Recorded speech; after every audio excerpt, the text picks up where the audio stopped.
Welcome to BVR TV news. ఈరోజు మనం జనగామ జిల్లాకి రావడం జరిగింది. ఇక్కడ జనగామ జిల్లాలో బీజేపీ పార్టీ సీనియర్ మోస్ట్ నాయకులు కొంతం శ్రీనివాస్ గారు మనతోనే ఉన్నారు. ఇక్కడ యాక్చువల్లీ కొంతం శ్రీనివాస్ గారి కోసం నేను ఎందుకు రావడం జరిగిందంటే, కాంగ్రెస్ పార్టీ 55 డేస్ ఇంచుమించు 55 డేస్ పాలన, ఈ పాలన అంటే రేవంత్ రెడ్డి గారి పాలన అనేది మధ్యలోనే అస్తవ్యస్తంగా తయారవబోతుంది అన్నట్టుగా జోషం చెప్తా ఉన్నారు శ్రీనివాస్ గారు. యాక్చువల్లీ ఇట్లాంటి విషయాల్ని బేస్ చేసుకొని ఈ రకమైనటువంటి స్టేట్మెంట్ ఇస్తూ ఉన్నారు. రామ మందిర నిర్మాణం అనేది ఇప్పుడున్నటువంటి రాబోయే పార్లమెంట్ ఎలక్షన్ స్టంట్ అని చెప్పేసి కాంగ్రెస్ పార్టీ చాలా సునాయాసనంగా కొట్టిపడేస్తూ ఉంది. బీజేపీ పార్టీ స్టేట్ లెవెల్లో అంటే ఓట్ శాతం పరంగా పుంజుకుంది ఓకే, బట్ స్టేట్ లెవెల్లో ఎప్పటిలోకి అధికారంలోకి రాబోతుంది. ఇట్లాంటి లేటెస్ట్ ఇన్ఫర్మేషన్ కొంత తెలుసుకునే ప్రయత్నం చేద్దాం. నమస్తే సార్, బాగున్నారా? నమస్కారం అండి. మీకు ఇక్కడి వరకు నా ఇంటర్వ్యూ తీసుకోవడానికి ఇచ్చేసిన బీవీఆర్ టీవీ న్యూస్ వారికి ధన్యవాదాలు. Okay sir, actually Revanth Reddy గారి పాలన 55 డేస్ పాలన పైన మీరు సంచలనాత్మకమైనటువంటి ఒక స్టేట్మెంట్ని రిలీజ్ చేయడం జరిగింది. అదే అస్తవ్యస్తంగా తయారవుతుంది, ఖచ్చితంగా రేవంత్ రెడ్డి గారు ఆ పదవి నుంచి దిగిపోతారని చెప్పేసి. ఇంత పెద్ద మాట మీరు ఎలా మాట్లాడగలుగుతున్నారు? అంటే గతంలో ఉన్నటువంటి గత చరిత్ర మొత్తం కాంగ్రెస్ చరిత్ర తీసుకుంటే ఏ సీఎం కూడా పూర్తి 5 సంవత్సరాల కాలాన్ని పరిపాలించిన దాఖలాలు లేవు, ఒక్క రాజశేఖర రెడ్డి గారు మినహా. మొత్తం కాంగ్రెస్ చరిత్రలో ఉమ్మడి ఆంధ్రప్రదేశ్ చరిత్ర చూస్తే ఏ ఒక్క సీఎం కూడా పూర్తి సమయాన్ని సీఎంగా పదవిలో కొనసాగిన చరిత్ర లేదు దాదాపుగా ఇప్పుడున్న కాలంలో. అయితే ఇప్పటికిప్పుడు మేము కాంగ్రెస్ ప్రభుత్వాన్ని కూలిపోవాలని కోరుకోవడం లేదు, పూర్తి కాలం ఉండాలనే కోరుకుంటున్నాం. కానీ ఉంటుందనే గ్యారంటీ మాత్రం ప్రజల్లో లేదు, వివిధ రాజకీయ పక్షాల్లో కూడా లేదు. ఓకే సార్, మీరు ఏదైతే ఒక స్టేట్మెంట్ ఇస్తా ఉన్నారో ఖచ్చితంగా ఇది మధ్యలోనే కూలిపోతుందని చెప్పేసి, ఈ కూలిపోవడం వల్ల మీకు కలిగే ఫెసిలిటీస్ ఏంటి సార్? మరి దీనివల్ల మాకు వచ్చే ఉపయోగం అంటూ ఏం లేదు. కానీ ప్రజలకు ఏదైతే వాగ్దానాలు చేసినరో ఉచిత 6 హామీల ద్వారా 6 హామీలు కాకుండా ఎన్నో హామీల్ని కాంగ్రెస్ పార్టీ అధికారంలోకి రావడానికి ఇవ్వడం జరిగింది ప్రజలకు. ఇప్పుడిప్పుడే రాకముందేమో మేము ఇన్ని హామీలు ఎంత డబ్బైనా మేము వెచ్చించగలుగుతాం, ప్రజలకు ఉచిత హామీలు అమలు చేయగలుగుతాం అన్నారు. కానీ వచ్చిన కొద్ది రోజుల్లోనే 10 రోజుల్లోనే రేవంత్ రెడ్డి గారి మాట వింటే మేము ఇక్కడ లంకె బిందెలు ఉంటాయని ఊహించి వచ్చినాం, కానీ ఇక్కడ చూస్తే మాత్రం ఖాళీ కుండలు దర్శనం ఇస్తున్నాయి. ఇవన్నీ చేయడం సాధ్యం కాదేమో అనే అనుమానమే సీఎం గారు వ్యక్తపరచడం జరిగింది. మరి ఆ మాటలు నమ్మిన తర్వాత, ఆ మాటల్ని చూసిన తర్వాత ప్రజలకే కావచ్చు, మిగతా పక్షాలకే, రాజకీయ పక్షాలకే కావచ్చు, ఈ ప్రభుత్వం పూర్తి హామీల్ని నిలబెట్టుకుంటుందనే గ్యారంటీ ఎక్కడ ఉంటుంది? పూర్తి హామీలను నిలబెట్టుకుంటుందనే ప్రజలకు ఎక్కడ గ్యారంటీ ఉంటుంది? నిలబెట్టుకోలేదు కాబట్టే ఈ ప్రభుత్వం పూర్తి కాలం మనుగడ సాగిస్తుందా లేదా అనేదే అనుమానం ప్రతి ఒక్కరికి. అంటే ఇప్పుడు మీరు ఏం చెప్పబోతున్నారు? కాంగ్రెస్ పార్టీ ఏదైతే వాగ్దానం ఇచ్చిందో 6 గ్యారంటీస్, ఇది కంప్లీట్గా ప్రాపర్గా ఫుల్ఫిల్ చెయ్యొద్దు అని చెప్పేసి అంటా ఉన్నారు. దీన్ని బట్టి చూస్తే చెయ్యాలని ఖచ్చితంగా డిమాండ్ చేస్తున్నాం. కానీ రేవంత్ రెడ్డి గారు సీఎంగా పదవీ ప్రమాణ స్వీకారం చేసిన 4 రోజుల్లోనే ఇది లంకె బిందెలు ఉన్న రాష్ట్రం అని అనుకున్నాను, కానీ ఉట్టికొండలు రాష్ట్రం ఉన్నది. గత ప్రభుత్వం 10 సంవత్సరాలుగా ఈ రాష్ట్రాన్ని దివాలా తీయించింది. ఇప్పుడు ఏమి డబ్బులు లేవు కాబట్టి ప్రతి పథకాన్ని ఆచితూచి వ్యవహరించాలనే విషయంలోనే వాళ్ళ హామీలు ఏమైతే అనేది ప్రజలందరికీ అర్థమవుతున్నది. కొద్ది కాలంలోనే, ఈ 4 రోజుల్లోనే, ఈ 55 రోజుల పరిపాలనలోనే వారు పూర్తి హామీలు నిలబెట్టుకుంటారనే నమ్మకం ప్రజలకు లేకుండా పోయింది. ఎందుకంటే ఇప్పుడు చూస్తున్నాం 1-2 హామీలు. ఉచిత బస్సు ప్రయాణం ఓకే, మేమేమి దాన్ని వ్యతిరేకించడం లేదు. కానీ ఇప్పటివరకు గత 10 సంవత్సరాలుగా ఈ టీఎస్ఆర్టీసీని దివాలా తీయించిన పరిస్థితి గత 10 ఏళ్ల కాలంలో బీఆర్ఎస్ ప్రభుత్వం చేసింది. మరి దాన్ని ఫుల్ఫిల్ చేయడానికి, దాన్ని నిలబెట్టడానికి ప్రయత్నం చేయాలనుకున్నప్పుడు ఉచితంగా బస్సు ప్రయాణం ఇవ్వడం ఓకే, కానీ ఆ ప్రయాణానికి తగ్గట్టు ఆ ఆర్టీసీకి మరి ప్రభుత్వం నుంచి నిధులు ఇస్తున్నారా? అది ఇచ్చే పరిస్థితి లేదు. డబ్బులే లేవని చెప్పేసి అప్పుల పాలైంది రాష్ట్రం అనే ఉద్దేశంతోనే ఇప్పుడు ఉన్నది. మరి దానికి నిధులు ఎక్కడి నుంచి ఇవ్వాలి? కొత్త బస్సులు ఎక్కడి నుంచి రావాలి? ఉద్యోగులకు జీతభత్యాలు ఎక్కడి నుంచి రావాలి? ఇది కూడా ఆలోచన చేయాల్సిందే. మేము అది చెప్పేది. మేము పథకాన్ని వ్యతిరేకించడం లేదు, ఇవ్వద్దని అనడం లేదు. పూర్తి గ్యారంటీలు అమలు చేయాలని మాత్రమే ప్రజల నుంచి డిమాండ్ చేస్తున్నాం మేము కూడా. ఓకే సార్, ఇక్కడ ప్రభుత్వం అనేది మధ్యలోనే అంటే దారి తప్పుతుంది అన్నట్టుగా మీరు చెప్తా ఉన్నారు. సేమ్ యాజ్ టీజ్గా బీఆర్ఎస్ పార్టీ కూడా అదే రకంగా చెప్తా ఉంది. అంటే ఇప్పుడు బీఆర్ఎస్ పార్టీ బీజేపీ పార్టీ రెండు ఒకటేనా దీన్ని బట్టి చూస్తే? అసలు బీఆర్ఎస్కి బీజేపీకి ఎట్టి కోశాన ఏ విషయంలో కూడా సారూప్యత లేదు. వాళ్ళతోని బీజేపీ పార్టీకి బీఆర్ఎస్తో అవసరం కూడా లేదు. మేము అసలు ప్రభుత్వంలోకి రాకముందు గత ఎన్నికల కంటే ఒక 6 నెలల ముందు వరకు కాంగ్రెస్ పార్టీ కాకుండా కాంగ్రెస్ పార్టీ ప్రభుత్వంలోకి వచ్చే ముందు మా మీద విష ప్రచారం చేసి ప్రభుత్వంలోకి వచ్చింది. కానీ అప్పటి వరకు గత 4 సంవత్సరాలుగా మేము బీఆర్ఎస్తో వీధి పోరాటాలు మేము చేసినాం. భారతీయ జనతా పార్టీ వీధి పోరాటాలు చేసింది. మా నాయకుల మీద, మా కార్యకర్తల మీద పోలీసు కేసులు అయినాయి. మా నాయకులను, మా బండి సంజయ్ గారిని కావచ్చు, రాష్ట్ర అధ్యక్షులుగా ఉన్న బండి సంజయ్ గారిని కావచ్చు, మిగతా నాయకుల్ని కావచ్చు, ఎన్ని రకాలుగా పోలీసు కేసులతో వేధించి అరెస్టు చేసిన చరిత్ర మొత్తం రాష్ట్రానికి తెలుసు. మరి వాళ్ళు మేము ఒకటెట్లయితాం? ఓకే, అంటే కాంగ్రెస్ పాలన మధ్యలోనే అతలాకుతలం అవుతుందని చెప్పేసి మీరు అంటా ఉన్నారు. సేమ్ అదే డైలాగ్ బీఆర్ఎస్ పార్టీ వాళ్ళు కూడా అదే డైలాగ్ చెప్తా ఉన్నారు. కాబట్టి కొంత డౌట్ అనేది వస్తూ ఉంది. ప్రభుత్వంలోకి వచ్చిన మరునాటి నుంచే బీఆర్ఎస్ పార్టీ నాయకులు కావచ్చు, వారి యొక్క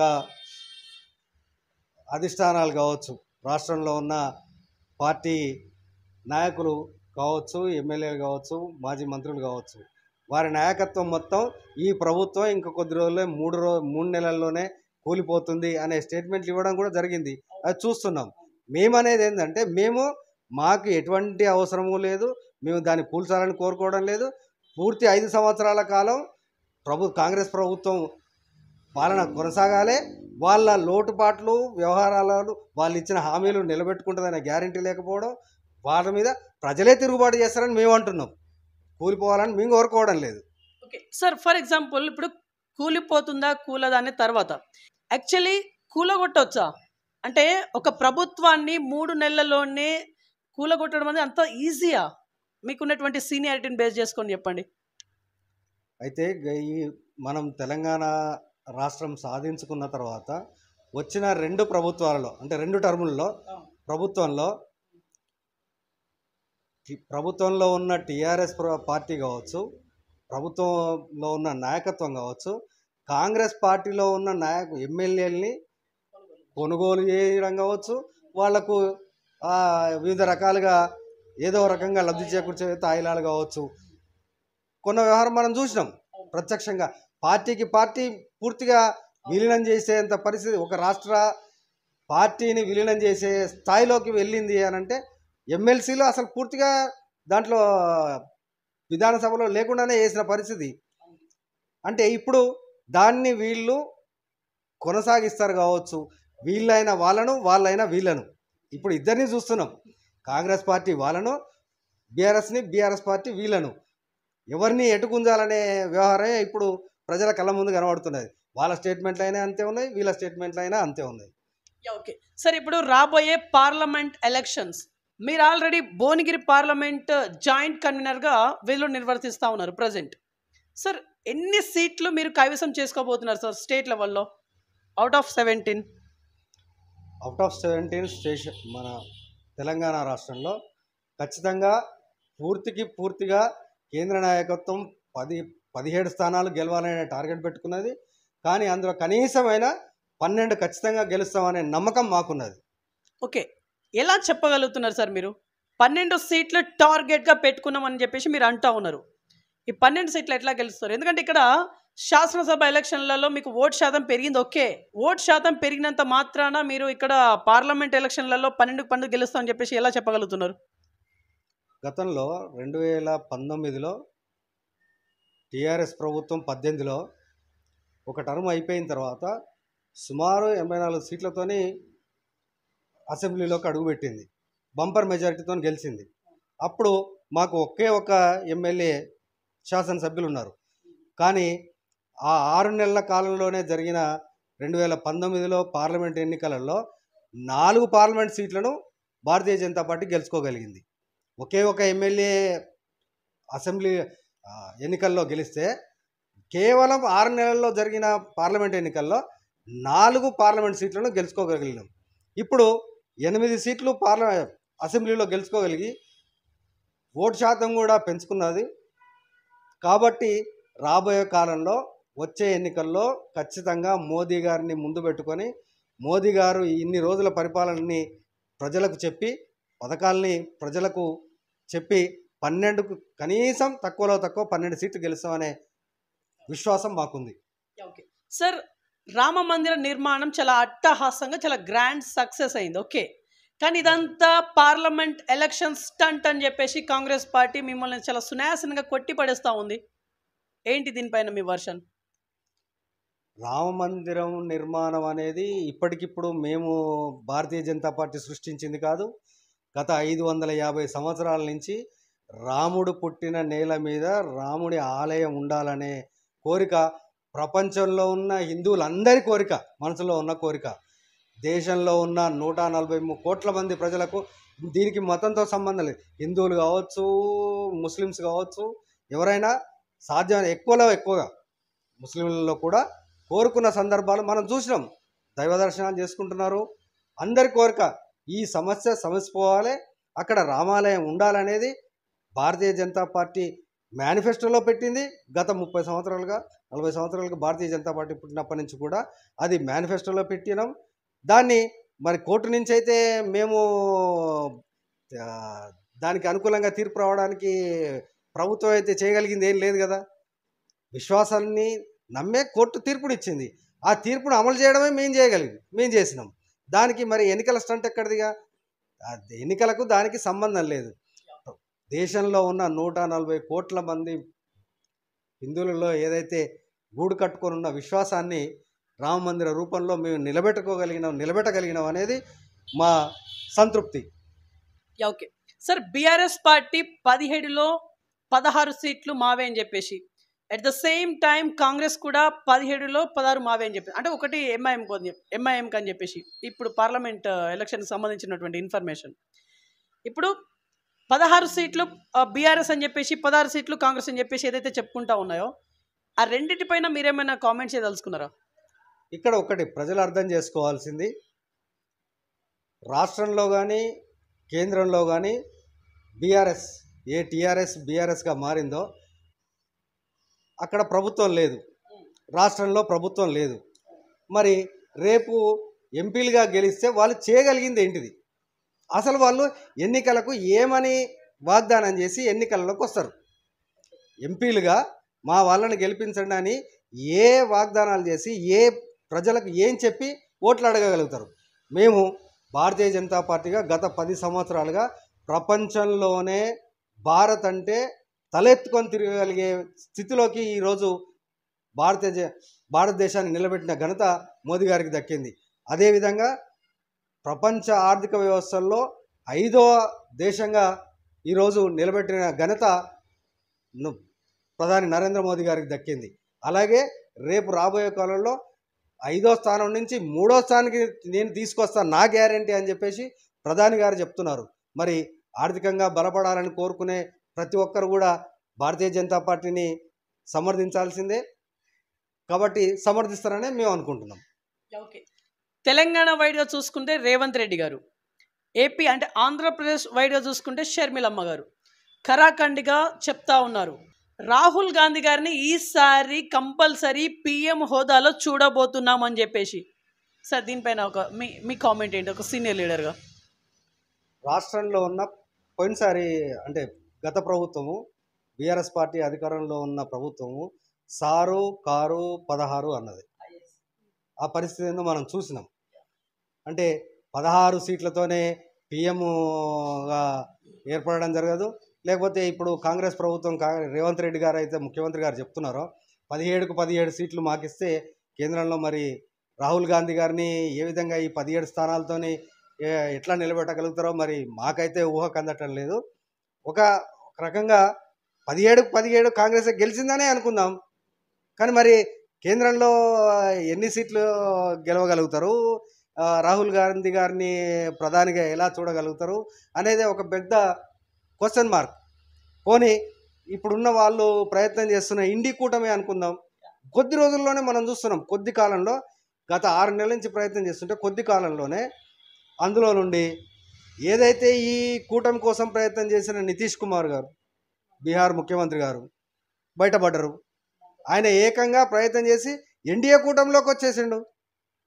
అదే రకంగా పశ్చిమ బెంగాల్లో మాయావతి గారు, మమతా బెనర్జీ గారు మమతా బెనర్జీ గారు అసలు మా పశ్చిమ బెంగాల్లో ఒక్క సీటు కూడా మేము కాంగ్రెస్కి ఇచ్చేది లేదు, మేము ఒంటరిగానే పోటీ చేస్తామని వారు చెప్తున్నారు. పంజాబ్లో కావచ్చు, ఢిల్లీలో కావచ్చు, ఆ కేజ్రీవాల్ గారు కూడా మేము ఒంటరిగానే పోటీ చేస్తాం, మేము ఇండి కూటమితో కలిసే పరిస్థితి లేదు, ఒకవేళ అయితే గీతే ఎన్నికల తర్వాత అంటున్నారు కానీ కలిసి పోటీ చేస్తామన్న పరిస్థితి అయితే అక్కడ లేదు. రీసెంట్గా అఖిలేష్ గారు కూడా అదే బాట పట్టినరు. ఇండి కూటమిలో ఉన్న పార్టీలన్నీ ఒక్కొక్కటిగా జారిపోతున్నాయి. మరి ఈ క్రమంలో ఇక రాహుల్ గాంధీ గారిని ప్రధాని చేయగలుగుతామనంటే ఒక్క 17 సీట్లతోనే, తెలంగాణలో ఉన్న 16-17 సీట్లతోనే సాధ్యం ఎట్లయితుంది అనేది ప్రజలు ఆలోచించాల్సిందే. ఇక అంటే ఇప్పుడు దీన్ని బట్టి చూస్తే మీరు సెంట్రల్లో హ్యాట్రిక్ కొట్టబోతాలా?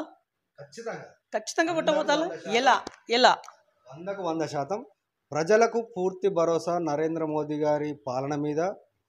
వారు ఏదైతే నినాదం తీసుకున్నారో సబ్కా సాత్ సబ్కా వికాస్ ఏదైతే నినాదం ఉందో ఆ నినాదాన్ని పరిపూర్ణం చేయడానికి చాలా పథకాలని ప్రవేశపెట్టిండ్రు. అంత్యోదయ ఏదైతే సమాజంలో ఉన్న అట్టడుగు వ్యక్తికి ప్రభుత్వ ఫలాలు చేరాలనే ఏదైతే ఉద్దేశంతో ప్రభుత్వం పాలన సాగిస్తుందో అది నెరవేరుతుంది. ఈ నెరవేరడానికి పూర్తి కావడానికి మరొకసారి అవకాశం ఖచ్చితంగా ఇవ్వాలనేదే నిర్ణయం. ప్రజలందరూ నిర్ణయించుకున్నారు. మనం జనరల్గా ఈ మధ్యకాలంలో వస్తున్న సర్వేలన్నీ కూడా చూస్తున్నాం. ఓటు శాతం కనీసం 50% పైగా ఓటు శాతం భారతీయ జనతా పార్టీకి వస్తున్నది. ఇప్పుడున్న 300 సీట్ల కంటే ఖచ్చితంగా 400 టార్గెట్ ఉంది. 400 రీచ్ కాగలుగుతాం ఎంపీ సీట్లను అనేది భారతీయ జనతా పార్టీ విశ్వాసం. ప్రజలకు ఆ విశ్వాసాన్ని కలిగించగలుగుతాం, ఆ విశ్వాసాన్ని నిలబెట్టుకోగలుగుతాం. సార్, యాక్చువల్లీ దేశవ్యాప్తంగా ప్రజలకి కేంద్రం నుంచి ఎట్లాంటి సఫలీకృతాన్ని అందించింది? ఎట్లాంటి సఫలీకృతాన్ని కేంద్రం ద్వారా ప్రజలు గ్రహించారని చెప్పేసి తద్వారా ప్రజలు బ్రహ్మరథం పడతారని చెప్పేసి మీరు అనుకుంటా ఉన్నారు? దేశానికి పల్లెలే పట్టుబొమ్మలు. గ్రామ పంచాయతీల నిధులు గత 10 సంవత్సరాల్లో మోదీ గారు వచ్చిన తర్వాత ప్రతి గ్రామ పంచాయతీకి డైరెక్ట్గా నిధులు ఇవ్వగలుగుతున్నారు, నిధులు ఇస్తున్నారు కూడా. కేవలం గ్రామ పంచాయతీలకు కేంద్రం ఇచ్చిన నిధులు తప్ప రాష్ట్ర ప్రభుత్వం గత 10 సంవత్సరాల్లో ఇచ్చిన నిధులు ఎన్నో ఎవరైనా చెప్పానండి. ఒక గ్రామ సర్పంచ్ని అడుగుదాం, మాకు అసలు మేము అప్పులు చేసి పనులు చేస్తున్నాం, మాకు బిల్లులు ఇవ్వట్లేదని చెప్పేసి ఆత్మహత్యలు చేసుకున్న పరిస్థితులు మనం చూసినాం రాష్ట్రంలో. సర్పంచులు మా చేతుల్లో మేము అప్పులు చేసి అభివృద్ధి పనులు చేసినాం, మాకు బిల్లులు ఇవ్వలేదని చెప్పేసి ఆత్మహత్యలు చేసుకున్న పరిస్థితులు ఈ రాష్ట్రంలో మనం చూసినాం, మన కళ్ళ ముందు కనబడ్డాయి. కానీ కేంద్ర ప్రభుత్వం డైరెక్ట్గా నిధులు ఇచ్చింది. ఆ నిధుల ద్వారా ప్రతి గ్రామంలో చెట్లే కావచ్చు, ట్రీ గార్డ్సే కావచ్చు, ప్రతి ఇంటికి నల్ల నీళ్ళే కావచ్చు, ప్రతి ఇంటికి స్వచ్ఛ భారత్ కింద మరుగుదొడ్లే కావచ్చు, ప్రతి ఒక్కరికి ప్రతి ఇంటికి విద్యుత్తే కావచ్చు. దేశం మొత్తం మీదుగా విద్యుత్తు లేని ఇల్లు ఉండకూడదు, గ్రామం ఉండకూడదు అనేది మోదీ గారి సంకల్పం. ఆ సంకల్పాన్ని నెరవేర్చుకోవడానికి సుమారు 25 కోట్ల విద్యుత్ కనెక్షన్లు ఇచ్చిన దాఖలాలు ఈ ప్రభుత్వంలో. మరి ప్రతి గ్రామానికి నిధులు ఇచ్చినాం. ప్రతి వ్యక్తులకు కూడా ముద్రా లోన్ ద్వారా కావచ్చు, ఆయుష్మాన్ భారత్ ఇప్పుడు వచ్చిన ఆయుష్మాన్ భారత్ ద్వారా కావచ్చు, లేకపోతే వివిధ మహిళలకు ఒంటింటికి ఉజ్వల గ్యాస్ కావచ్చు, ఇవన్నీ సమాజంలో కింది స్థాయిలో ఎవరికైతే పథకాలు అందాలనో వాళ్ళకు అందుతాయి. వాళ్ళు ఖచ్చితంగా మరి మోదీ గారికి ధన్యవాదాలు తెలుపుకుంటూ మరొకసారి మోదీ గారిని పరిపాలనలో చూడాలని ఉన్నది. ఆలోచించగలిగే ప్రతి వ్యక్తి కూడా ఈరోజు దేశం యొక్క పరిస్థితి చూస్తే ప్రపంచంలోనే అగ్రగామిగా నిలబెట్టడానికి మోదీ గారు ఏ ప్రయత్నం చేస్తున్నారో అది అందరు కళ్ళతో చూస్తున్నారు. ఈరోజు ప్రతి ఒక్కరూ ప్రజలు అనుకుంటున్నారు. ఒకానొక సందర్భంలో కాంగ్రెస్ ప్రభుత్వం ఉన్నప్పుడు మన పక్కనున్న పాకిస్తాన్ చూస్తే భయపడాల్సిన పరిస్థితి. ఒకానొక సందర్భంలో పాకిస్తాన్తో యుద్ధం వస్తే వాళ్ళ ఇన్ని శకటాలు ఉన్నాయి, మన ఇన్ని శకటాలు ఉన్నాయి, వాళ్ళ ఎన్ని విమానాలు ఉన్నాయి, మన ఇన్ని విమానాలు ఉన్నాయి అనే ఒక కంపారిజన్ ఉండేది. కానీ కనీసం మరి మోదీ గారు వచ్చిన తర్వాత ఒక్కసారైనా పాకిస్తాన్ మన వైపు కన్నెత్తి కనీసం చూడగలిగిందా? ఇప్పుడు అడుక్కు తినే పరిస్థితిలో పాకిస్తాన్ ప్రభుత్వం ఉన్నది. ఓకే సార్, ఇప్పుడు రాబోయే ఎలక్షన్స్కి మీరు ఏ రకంగా సన్నద్ధం అవుతా ఉన్నారు? ఎందుకంటే మీరు భువనగిరి పార్లమెంట్కి జాయింట్ కన్వీనర్ అనే హోదాలో కొనసాగుతూ ఉన్నారు. యాక్చువల్లీ మీకున్నటువంటి 7 నియోజకవర్గాలు సార్, 7లలో మీకు సపోర్ట్ ఉంటుందా సార్? మీకు అంటే పట్టు ఉందా మీకు ఒక మాటలు చెప్పాలనుకుంటే? ఖచ్చితంగా ఉంది. ఎందుకంటే మేము ప్రజలు మా వైపు ఉన్నారు. కేంద్రంలో నరేంద్ర మోదీ గారు మళ్ళొక్కసారి ప్రధాని కావాలనే ఆకాంక్ష ప్రజల్లో ఉంది. ప్రజల్లో ఆకాంక్ష ఉన్న తర్వాత ఎవరు ఇక్కడ ప్రభుత్వంలో ఉన్నా సరే, రాష్ట్రంలో ప్రభుత్వంలో ఉన్నా సరే, లేకపోతే మేమేమో చేసినామో గత 10 సంవత్సరాల నుంచి మేమేమో ఇచ్చినాం జనాలకి అని చెప్పేసి మాటలు చెప్తే వినే వన్స్ ఆఫ్ ఆల్ డిసైడెడ్. ప్రజలు ఒక నిర్ణయానికి వచ్చేసి రీపాటికి మళ్ళీ మూడోసారి కేంద్రంలో ప్రధానమంత్రి మోదీ గారి నాయకత్వంలో వారే ప్రధానిగా మూడోసారి ఖచ్చితంగా రావాలే, వస్తారనే ప్రజలు కోరుకుంటున్నారు, తీర్మానం చేసుకున్నారు వాళ్ళు. యా ఓకే సార్, యాక్చువల్లీ మీ జనగామ నియోజకవర్గం గురించి మనం మాట్లాడితే ఇక్కడ జనగామ నియోజకవర్గంలో ఒక్కసారి కూడా మీ బీజేపీ పార్టీ ఎమ్మెల్యే అభ్యర్థి ఒక్కసారి కూడా గెలవలేదు గత ఒక 40-50 సంవత్సరాల నుంచి. తెలంగాణ రాష్ట్రం వచ్చినప్పటి నుంచి ఇక్కడ బీఆర్ఎస్ పార్టీ అభ్యర్థి గెలుస్తూ ఉన్నారు. యాక్చువల్లీ మీరు ఎందుకని గెలవలేకపోతారు? అట్ ద సేమ్ టైం ఇక్కడ బీఆర్ఎస్ పార్టీ అభ్యర్థి ఏదైతే గెలుచుకుంటూ వస్తూ ఉన్నారో బీఆర్ఎస్ పార్టీ చేసినటువంటి డెవలప్మెంట్ మీ కామెంట్ ఏంటిది ఆఫ్టర్ తెలంగాణ? ఆఫ్టర్ తెలంగాణలో అంటే తెలంగాణ సాధనలో అసలు భారతీయ జనతా పార్టీ ముఖ్య భూమిక పోషించింది. కాంగ్రెస్ పార్టీ అధికారంలో ఉన్నప్పటికీ కూడా కేంద్రంలో భారతీయ జనతా పార్టీ కనుక మద్దతు ఇవ్వకపోతే తెలంగాణ సాధ్యమయ్యేది కాదు. పార్లమెంట్ సాక్షిగా మా చిన్నమ్మ గారు సుష్మా స్వరాజ్ గారు ఏదైతే వారు నిర్ణయం తీసుకున్నారో కేంద్ర ప్రభుత్వం, కేంద్ర పార్టీ నాయకత్వం, కేంద్ర నాయకత్వం నిర్ణయం తీసుకొని ఖచ్చితంగా చిన్న రాష్ట్రాలకు మేము అనుకూలంగా ఉన్నాం. అది తెలంగాణ సాధనకు ఉపయోగపడ్డది. దానికి మేము మూలం. కానీ ప్రజలలో ఒక రకమైన భావోద్వేగం, కేసీఆర్ గారు అప్పుడు ఉన్న టీఆర్ఎస్ నాయకత్వం ముందున్నది అనే ఒక ఆలోచనతోనే వారికి ప్రభుత్వానికి రాగలిగినారు. వచ్చిన తర్వాత ఎన్ని గిమిక్కులు చేసిండ్రు, ఎన్ని పార్టీల నుంచి నాయకత్వాన్ని, ఎమ్మెల్యేలని తన ప్రభుత్వంలో చేర్చుకొని ఏ రకంగా ఈ రాష్ట్రంలో వారు పాలన సాగించారనేది మనం మొన్నటి వరకు చూసినాం. చూసి మరి ఇప్పుడు వారిని తిరస్కరిస్తేనే కదా మళ్ళీ కాంగ్రెస్ ప్రభుత్వం వచ్చింది. కానీ తెలంగాణ సాధనలో ఏదైతే ఉపయోగపడ్డామో దాన్ని మేము ఎక్కువ చెప్పుకోలేకపోయినామేమో అనిపించింది. ఇప్పుడు 2023లో జరిగిన ఎన్నికలలో భారతీయ జనతా పార్టీ మీద కాంగ్రెస్ పార్టీ ఏదైతే దుష్ప్రచారం చేసిందో, బీఆర్ఎస్ బీజేపీ ఒక్కటనే ఏదైతే దుష్ప్రచారం చేసిందో అది ప్రజల్లోకి, గ్రౌండ్ లెవెల్లోకి తీసుకువెళ్ళగలిగింది. అది మాకు మైనస్ అయిందనేదే మా ఆలోచన. ఓకే, యాక్చువల్లీ నా క్వశ్చన్ ఏంటంటే ఇక్కడ బీఆర్ఎస్ పార్టీ అభ్యర్థి వరుసగా 3 సార్లు గెలవడం జరిగింది. మీ జనగామ వరకు నేను మాట్లాడేది డెవలప్మెంట్పై సూటిగా మీ అభిప్రాయం ఏంటిది? ఇక్కడ డెవలప్మెంట్ విషయానికి వస్తే కొత్తగా చేసింది అయితే ఏమీ లేదు. ఒక మెడికల్ కాలేజీ, ఈ మధ్య కాలంలో జరిగిన మెడికల్ కాలేజీ తప్ప గత 10 సంవత్సరాలలో ఈ రాష్ట్రంలో ఉన్న అధికార పార్టీ, ఇక్కడున్న అధికార ఎమ్మెల్యే కనీసం జనగామ పట్టణ ప్రజలకు తాగునీరు ఇవ్వలేని పరిస్థితి. కానీ మినిమం నీడ్ జనాలకి ప్రజలకి త్రాగునీరు ఇవ్వాలి. మరి త్రాగునీరు ఇవ్వలేని పరిస్థితి ఈ రోజు కూడా ప్రతిరోజు ఒక సామాన్య కుటుంబం కనీసం 40 నుండి 50 రూపాయలు ఖర్చు పెట్టగలిగితేనే నీళ్లు తాగలుగుతున్నది. కొనుక్కొని క్యాన్ వాటర్ తాగాల్సిన పరిస్థితి. మరి ఇక అభివృద్ధి అనంటే ఇక ఇంకేం కనబడుతుంది? ఈ ఒక్క విషయం చూసుకోవచ్చు. త్రాగునీరు విషయంలో కావచ్చు, సాగునీరు విషయంలో ఇంకా ఇక్కడ ఏమీ కాలువలు లేవు, లేకపోతే ఇక్కడ ఏమీ మరొక రకంగా లేదు. వాళ్ళు గెలవడానికి ఏంటంటే పూర్తిగా డబ్బుమయం. ఈ జనగామ నియోజకవర్గాన్ని పూర్తిగా డబ్బులతో ముంచేయడంతోనే వాళ్ళ యొక్క ప్రభుత్వంలో ఉన్న వ్యవహారాలు కావచ్చు, వాళ్ళకు సహకరించిన సహకారాలు కావచ్చు, వాళ్ళ డబ్బు ప్రభావంతో గెలవగలిగింది తప్ప అభివృద్ధి చేసినవి అనేది కాదు. ఓకే, అంటే ఇప్పుడు యాక్చువల్లీ జనగామ పట్టణం వరకు మనం మాట్లాడుకుంటే ఎట్లాంటి మౌలిక సదుపాయాలు ఉండాలి అని చెప్పేసి మీరు అంటా ఉన్నారు. మరి దీన్ని బట్టి చూస్తే సూటిగా జనగామ నియోజకవర్గంలో ముఖ్యంగా ప్రజలకు మినిమం నీడ్స్ అయితే త్రాగునీరు, నిరుద్యోగ యువత.